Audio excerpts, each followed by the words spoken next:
What's up, y'all? This is Will here at Schedule Fly. What a great episode this is. What a fun conversation this was with Ashley Ogden of Santo and Blackbelly Market, and another project on the way out in Boulder, Colorado.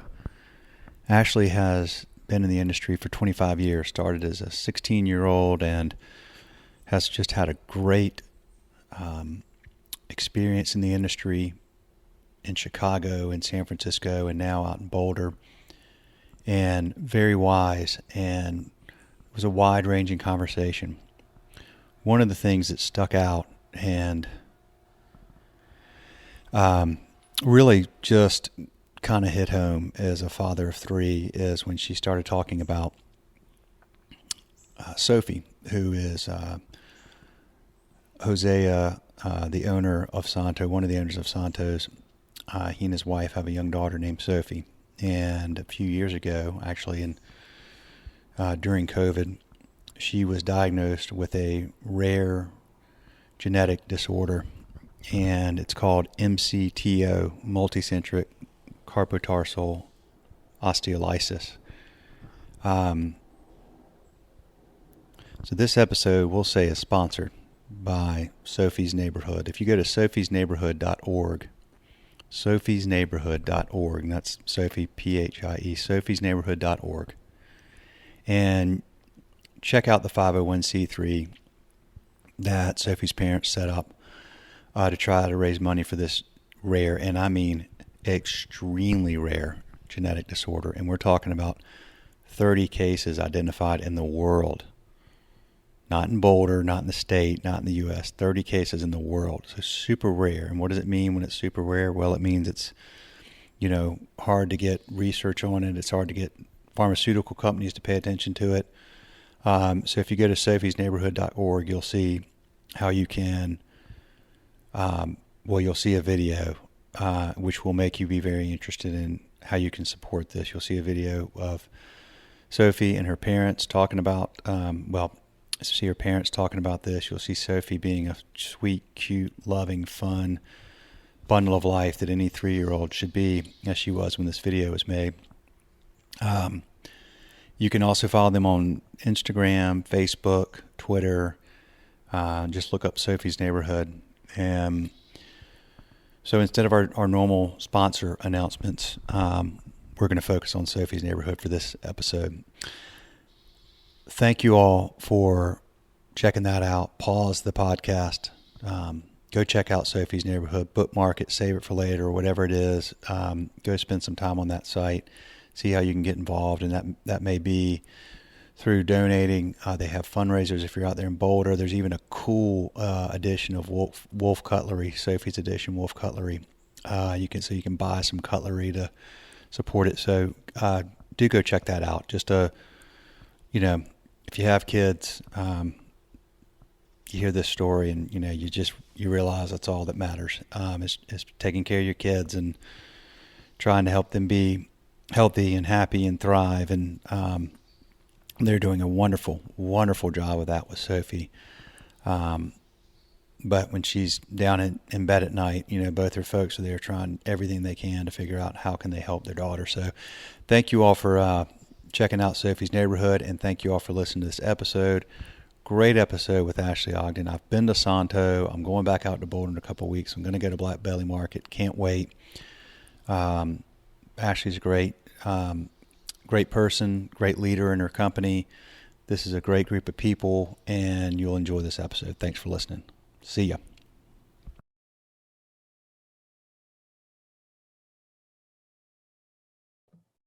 Hey there. What's up, Ashley? How you doing? How's it going? Oh, it's pretty good. It's pretty good. Good. How you doing? Get you so I can hear you. All right. Forgive me. I'm locked in the office. That's okay. Are you at Santo or Blackbelly? I am at Blackbelly today. Okay. Is that like your office? Is it, or do you have one at both, or? Our office over at Santo is actually like in the kitchen. It's in the prep area. So And Blackbelly's a little crazy right now. I actually don't have a formal office, and we've got construction going on over here. We've got a bunch of expansion happening at Blackbelly, so it's tight quarters pretty much everywhere right now. Man, I'm amazed sometimes at restaurants I go into and they're like, "Come, let's go to the office," and I'm like, "Okay," they're like, "Yeah, this is it." It's like, that's what it is over at Santo. You're like, okay, let me run in the office and get the pre-shift notes together, and there's like robocus going off, and it's kind of insanity. that's hilarious. Well, thanks for doing this. Yeah, for sure. I had to scoot out a little early when I was in Boulder last time. But I'm actually coming back. So I'm excited. I'm going to be back there on the 15th and 16th. So Awesome. I got to enjoy Santo, and I will make it a point to try Blackbelly when I'm back. On. Yeah, absolutely. Please do come check it out. It's delicious. Well, so look, you've got a really cool, I read your background or your bio or whatever you call it on the website. And yeah. So you were a native of Chicago, you got in hospitality there, you were out in San Francisco for a while, you've worked for some really amazing people as you do now. And then you have gotten, and I'm particularly curious about this part along with a lot of things, but your interest in tequila and mezcal. Yeah. Yeah, it's been a long and winding kind of journey over 25 years now almost. In 25 years. Yeah, hospitality is, it's really all I've ever done. I think that, you must have started young. Yeah, when I was 16 years old, I started working. Old enough to have been doing this 25 years. So, okay. So you did start 16, huh? I'm old. I'm not that old. You don't look it. You don't look like somebody's been in 25, especially in 25 years in the restaurant business can wear you down. So you've held up well. Yeah, thank you very much.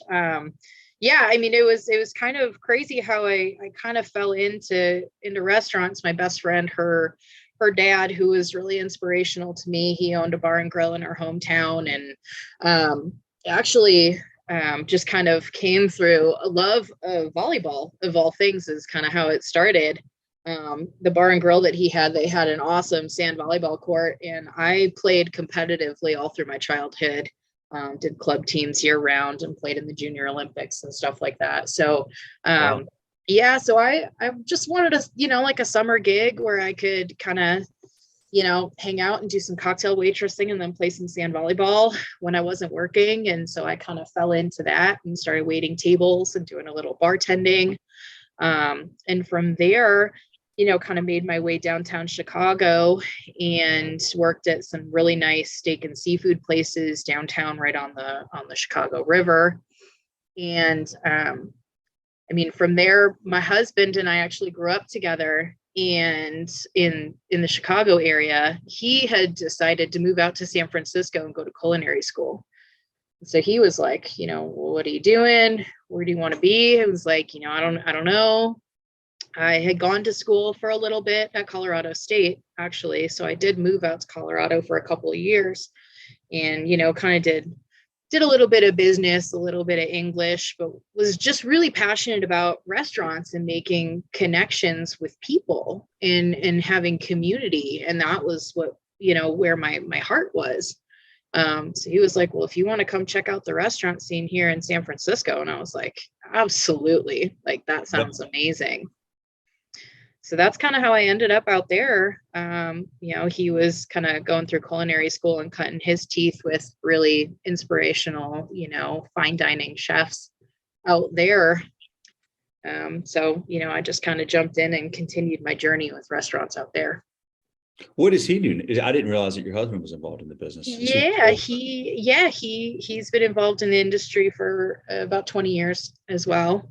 And he's a chef at a small little local family-owned restaurant out here in the Front Range. He actually was the chef at Blackbelly for about 1.5 years during the pandemic.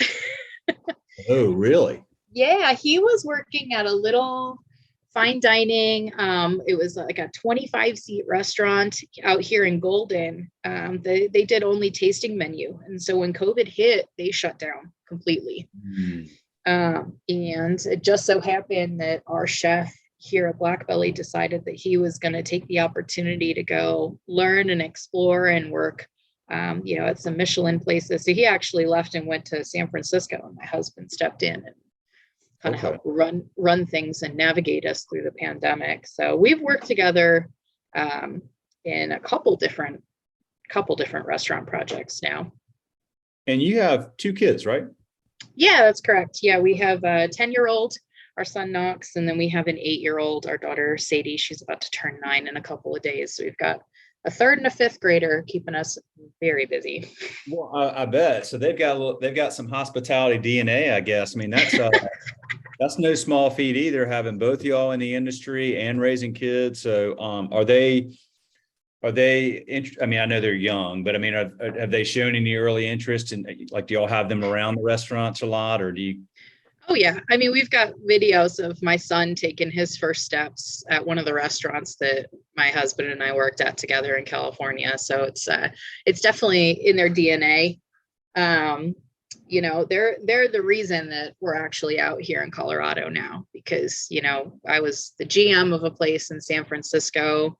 My husband was, working 60, 70 hours a week as a chef out there, and we didn't have any family support. So, it was really important for us to make sure that the kids had great opportunities and had a good support network around them. And so we made the decision about 4 or 5 years ago to relocate to Colorado so that they would have really good family support, with my husband's family all being out here. Good deal. Okay, that's good. Yeah, that's a huge part of that. Well, I'm glad y'all were able to do that. And you probably are, I would imagine it's been a little bit slower pace, and I mean, what a beautiful place to be.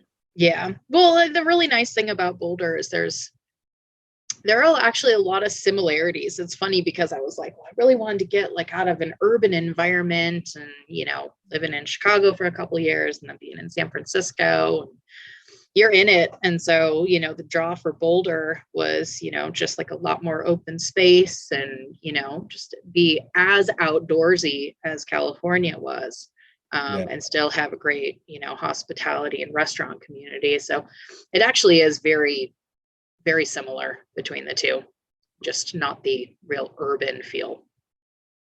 I mean, not that it's cheap to live in Boulder, but I would imagine it's not as expensive as living in San Francisco. Yeah, for sure. Not as bad, not too far off. I mean, the interesting thing with San Francisco was we were there for such a long time. We moved out there in 2005. And so, we kind of came up in it when it really started to change, and when, the Silicon Valley started to kind of bleed upwards, and you had Facebook and Google and all those companies kind of take hold. So we were there through that whole transition to kind of see everything really change. So tell us about Santo and Blackbelly and your group there. How long have you been with them? I am just about to celebrate my 5-year anniversary with the company, which is pretty exciting. The restaurant, so Santo has been open for 5 years. Blackbelly is coming up on our 8th anniversary. Blackbelly actually started as a catering company originally. Chef Hosea, after he finished his stint on Top Chef, was working with a couple buddies and kind of doing this little catering gig out of a food truck. They had some land that they were kind of helping to farm, and they actually had sheep on the farm, and the breed was Blackbelly. So that was where the name came from. And they were honestly just looking for a production kitchen that they could execute these catering events out of, when they came across our current restaurant location. And it was just such a good opportunity. And as they got into the space and started kind of envisioning things, they realized, man, we could do something really cool here. So he very quickly discovered he was not a very good farmer or rancher, and that there was not much profit to be made in that endeavor. But the name stuck, and the restaurant opened up to great reviews. We've been lauded as one of the best restaurants in the state of Colorado, and made it onto various, accolades and recognitions every year that we've been open, which is great. But I kind of started my transition shortly after Santo had opened. And, it's a New Mexican restaurant that's inspired by Josea's upbringing in Taos, New Mexico. A lot of comfort food. I had worked with Chef Tracy Desjardins in San Francisco. She is half French and half Mexican. And so she has like a lot of really rustic native nuances to her cuisine. The restaurant that I worked at with her was Oaxacan inspired. And the connection between kind of the two, the thread that carries through is this influence of like Spanish and Native American and Latin cuisines. That's kind of that, along with the whole like tequila mezcal thing, is kind of what brought me to Santo and really kind of got me engaged with the company. So that's kind of the two restaurants in a nutshell. We are working on a third project. Blackbelly also has a market and butcher shop where we break down whole animals in-house. We utilize the full animal and, utilize that product in the restaurant, but then also sell it at the butcher shop as well. So. Oh, okay. What really? Okay. Yeah, we work with local Colorado ranches, primarily with pigs, cows, and lambs. But we kind of bring whole animals in straight from the slaughterhouse and break them down in-house to utilize. Are they okay? So like the cows, are these grass-fed cows or? Yeah, exactly. Grass-fed, green finish. There's a couple select farms that we really like to work with. Boot Heel Ranch, one of them. 7X is another. Do you use the whole animal? So like, what do y'all do with the organs? I'm curious about that because I'll tell you why I asked that, because we do all kinds of weird, crazy stuff. They've always got stuff going on. I mean, we're using the skin to make dog treats. We're making bone broth that we sell out there. All the different cuts. Some of it just goes straight to the butcher case. Some of it we use over on the restaurant side, obviously doing beautiful like dry aged ribeye steaks, Denver cuts, strip loins, things like that. And then we also have an in-house charcuterie program that we do. So that's kind of where a lot of that other stuff goes into is making house-made charcuteries. Okay. I am going to eat there on the 15th. I just got off the phone with a friend of mine and we said we'd eat dinner on the 15th. So I'm coming there. Yes. That was perfect. I asked about the organs because, so I have a friend and he eats, the like nose to tail off the cow. And he eats raw kidney and liver and all this kind of stuff. I'm not quite there, but I mean, but they're very nutrient dense. Like when an animal, oh yeah, like predators go for the organs first, for a reason. That's where, those are extremely nutrient dense. They're also, an acquired taste, I think, a lot of times, but, I think that's great that y'all do that. That's a really cool, what a way to just not have waste and to, leverage the animal for, to its fullest. That's it's at the heart of our mission and our values as a business is to source local as much as we can, to be sustainable, to support local farms and ranches.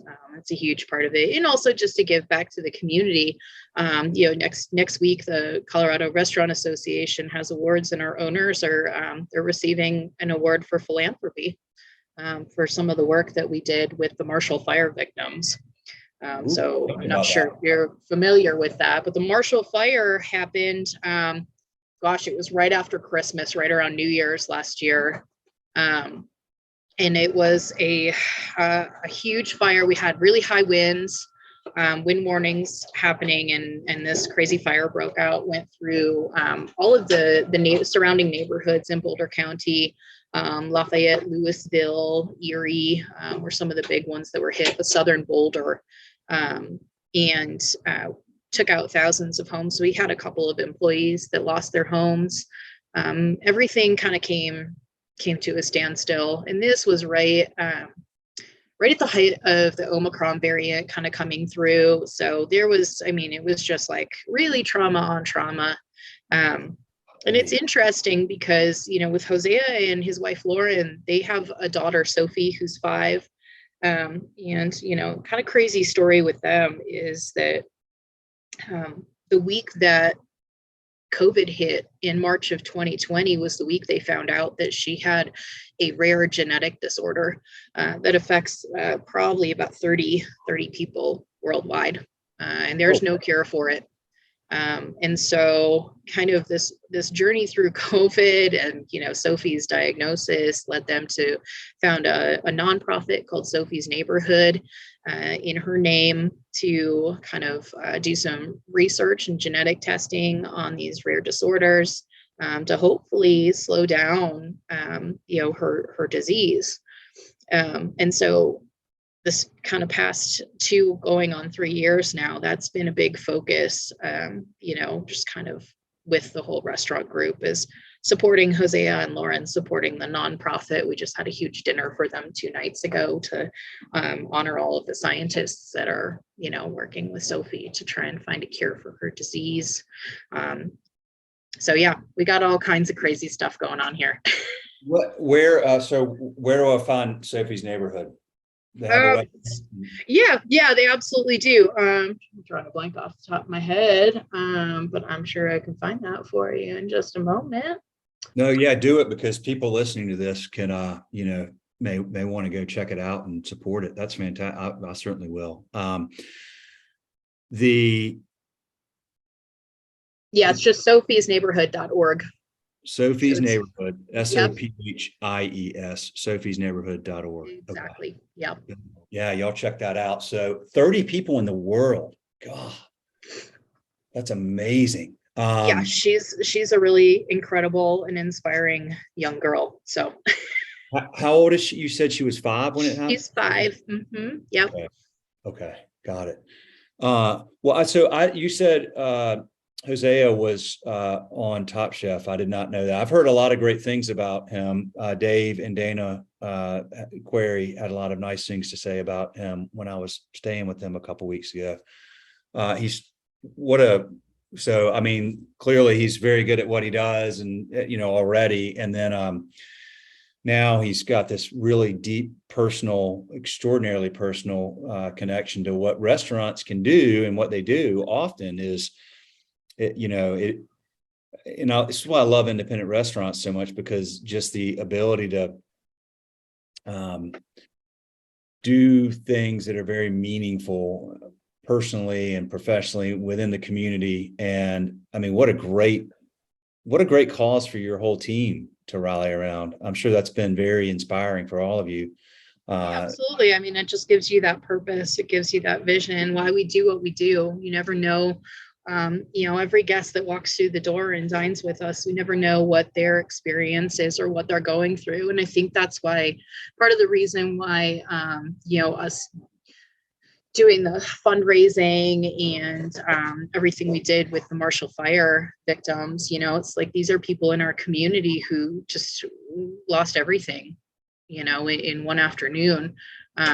And so if just putting some food up and getting some, you know, clothing and gift card donations and just using our space to, you know, make that available to the community, like it's huge. Man. And so they're getting, you said the owners are getting an award. So Hosea and. Yeah. So they're being recognized this week by the Colorado Restaurant Association. They're getting an award for philanthropy, which is really incredible. Well deserved. Yeah, a nice byproduct of that. You know, it's amazing because nobody ever does any of that stuff for that reason. Nobody. I mean, it's amazing just how much blood, sweat, tears, love, heart, effort, everything restaurant owners and folks like you pour into their job. And it's for not for awards, it's for a much bigger purpose, but it's nice that they're being recognized like that. That's really cool. Yeah. What did you like, how did you and you said he's from Taos. Yeah. Okay. I hear Taos is beautiful. I went to Santa Fe last summer and was just loved it, but I heard Taos is like magical. Yeah, we actually we have our senior management team from over at Santo. They're going down tomorrow. Jose has taken them down for a long trip for a long weekend. They're going to go check out Taos and just do some culinary and artistic exploration and get inspired. That's really So cool. I'll be That's here holding down the fort. You're gonna, yeah, I was gonna say, it sounds like you're sticking around. That's cool. Okay, so tell me about mezcal. Let's change gears because I got to on the podcast.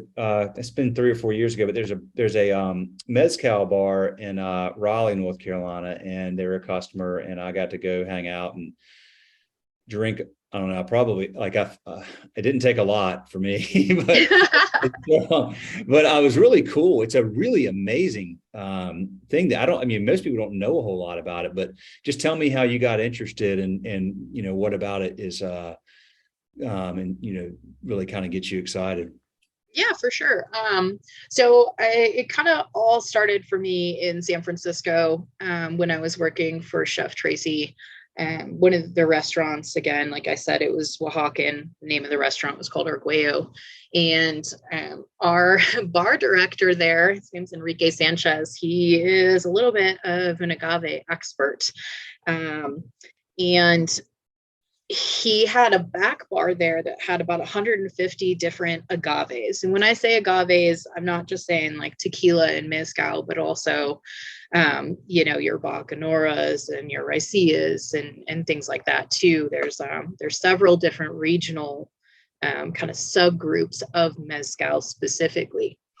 And so working with him really kind of just got me really inspired, wanting to learn more. I mean, I've never worked at a place where you have 150 bottles of essentially the same type of spirit. Why you would have such an extensive collection. And, when I was coming up in fine dining restaurants, a lot of the focus was on wine. And so, going through the sommelier certification process, you learn about the influence of like terroir and the different grape varietals and how they bring forward different flavors.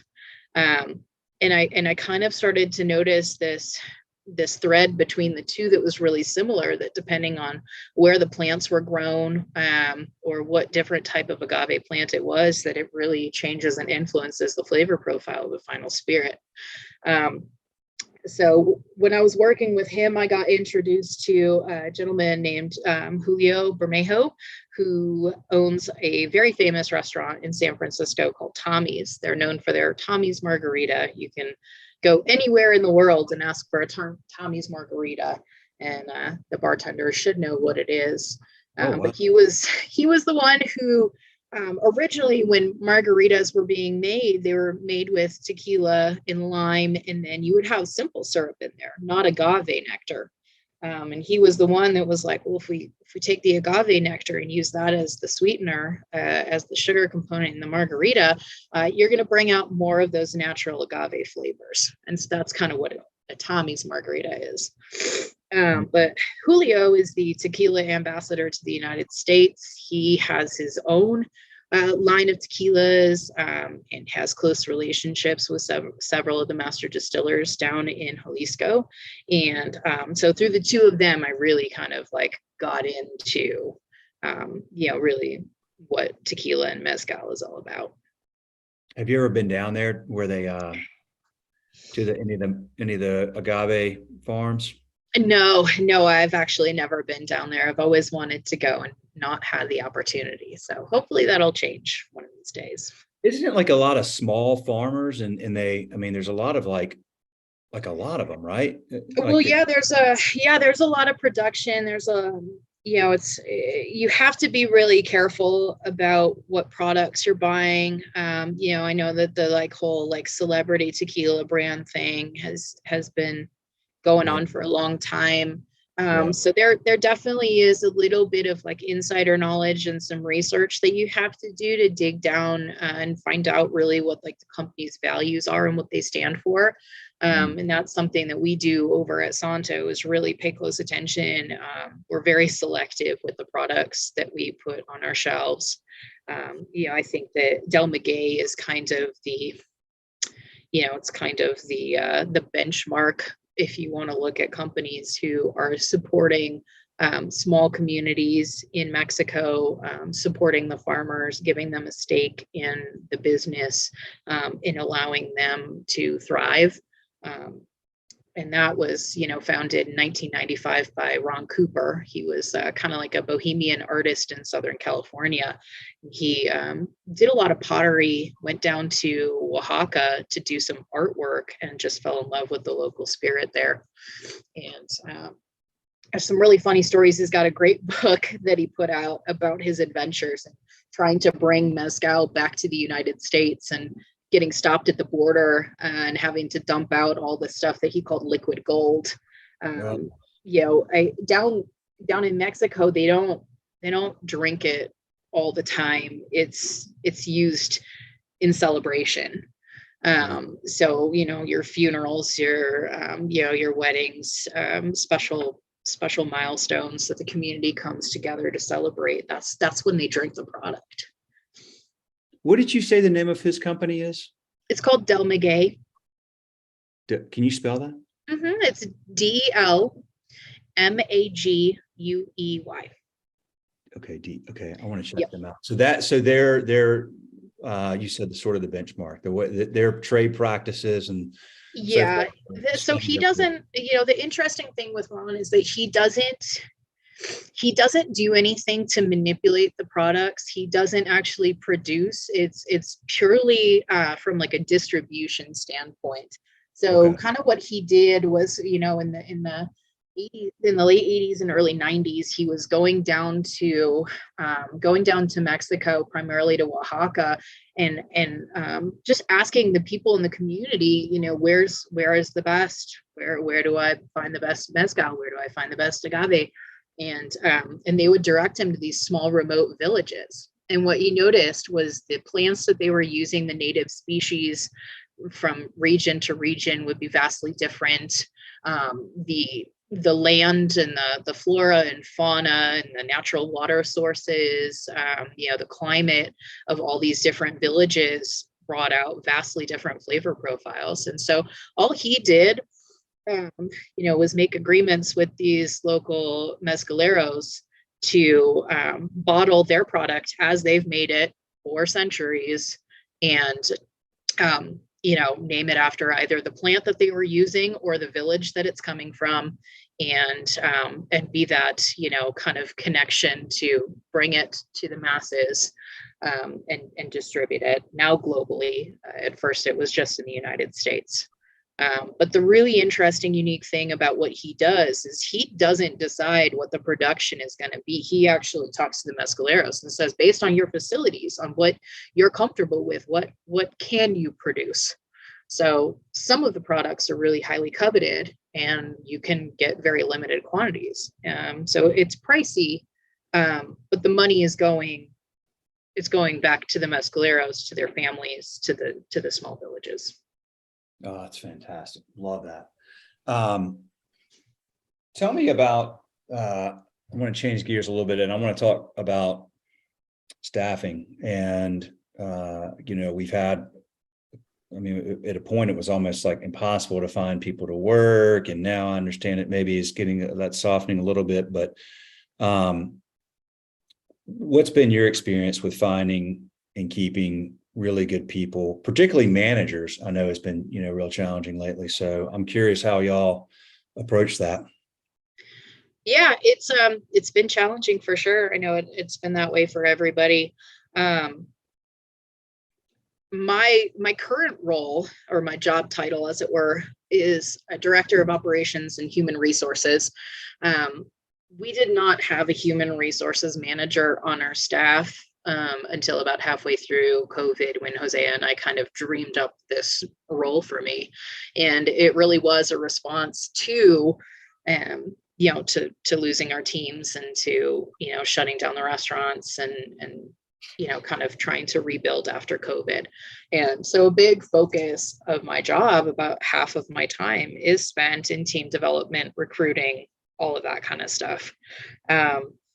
We're not immune to it. Everybody goes through it. We've had to be really resourceful with our, with our compensation and benefits packages, looking deeply at our culture. Every restaurant has a culture. Whether you do anything with it or not is a different story. But for us, we kind of seized the opportunity that COVID presented to rebuild our teams with an entirely new pay structure that allowed us to provide equitable wages for both our front and back of house teams. So, it's still really challenging, but it's something that we're constantly working on and paying very close attention to, and trying to get a lot of engagement and a lot of feedback from the staff on the best way to move forward. Just a lot of pivoting. So tell me about your pay structure. Yeah. So we have a tip pool system. We have a service charge that we call a fair wage and wellness fee. It's 20% on the subtotal of our checks, and we apply that at both restaurants. And it accomplishes two things. It allows us to provide fair, equitable wages to all of our employees, regardless of the position they work in. And that is a bare minimum $20, but going up into the 40s. And then our wellness program that we developed includes access to full medical, dental, vision for all of our employees. Full-time employees get short-term disability. We have an employee assistance program that offers mental health counseling, legal and financial, consulting. So there's a myriad of different things we do with that. Gotcha. Okay. Yeah. It's interesting. It seems like a lot of restaurants and restaurant groups are, it's an ongoing conversation, I guess is what you said. I mean, it's the industry's changing in a lot of ways, that being one of them. Actually, this is a little bit probably a better dovetail off of the mezcal conversation. But one of the things that the industry has experienced, and you've been in it long enough you've seen all of this, and it's moving in certainly a positive direction regarding this too. But substance abuse has been something that the industry's had to wrestle with for a long time, and it's you're surrounded by it constantly. But we're seeing, like I saw one of our customers, I'll say her name because she did it very publicly on Instagram, Ashley Christensen. She's a chef in Raleigh and has a big following, and she just posted a picture of her hand on Instagram the other day with I thought it was a poker chip. I didn't know what it was, but I started reading it and it was an AA chip, and she publicly said, "Look, I have this disease of alcoholism, and I've been, dealing with it for a long time. And, I love the cocktails and the wines that we pair with our foods, but it's just not going to be part of my experience anymore. And, there's Ben's friends and these groups that have popped up that are trying to deal with that issue." So I'm just curious, having the experience you've had in the industry, what your thoughts are, if any, about that challenge as it relates to, other ways we can help people that are on our teams that may have, be dealing with that challenge, and provide them resources and give them what they need to help, because, really good people deal with that. And a lot of times they don't have the right resources, and maybe that's getting better from what I've seen. Yeah, absolutely. I mean, I think this is, we kind of take a two-prong approach to it, both internally and externally. From an internal perspective, again, I think it really goes back to culture and kind of rewriting the norms of what hospitality is. We've gotten away from that old guard, really toxic, stressful work environment. What we do is hard. I think it's kind of a glass half full, glass half empty. And if you don't take care of yourself first and foremost, you can't give to your guests. You can't, as a leader, give to your team. So it starts at the top. And, in We've also rewritten some of our just kind of our company policies to really reflect that we don't give out shift drinks. We don't reward our staff with alcohol. We'll have staff parties, but we'll control and limit what is available to them. At those, we focus more on rewarding through gift cards for, yoga or acupuncture, things that are going to support their mental and physical health and well-being. And then there's also the external component with the resources. We work closely with an organization called CHOW. It's the Colorado Hospitality Outreach and Wellness Program.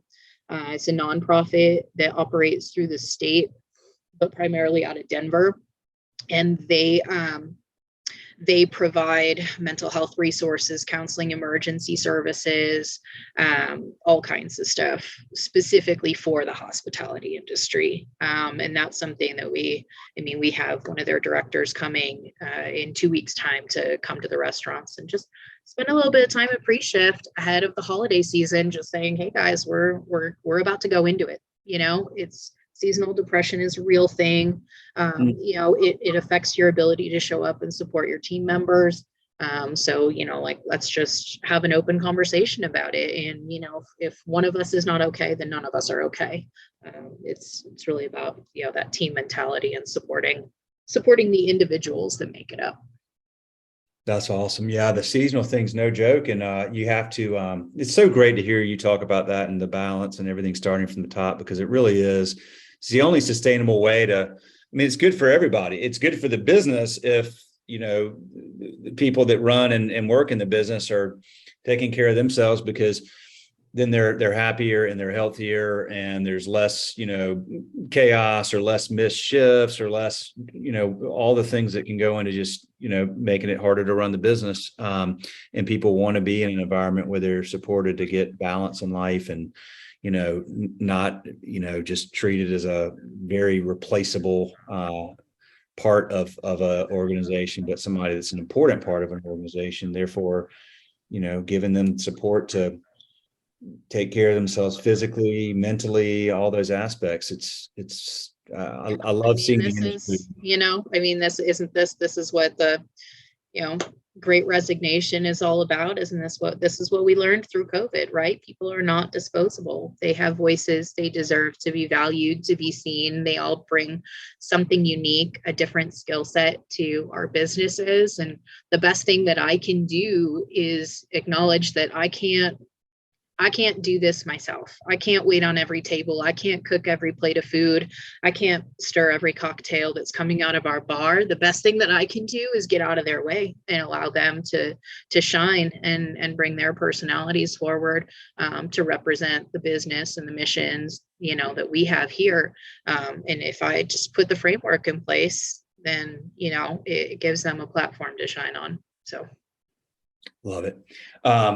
Okay, last thing I want to ask you is, given that you started young and you've been at it for so long and you've clearly got it, there is some kind of a hospitality gene or it's not for everybody, but for the folks that have it, it's a wonderful, wonderful profession, full of so many wonderful rewards and benefits. I'm curious what you would say to a young 16-year-old Ashley who is like, okay, I've got this job in this restaurant, and you were saying, okay, here's why the next 25 years are going to be so rewarding for you. What would you say to that person?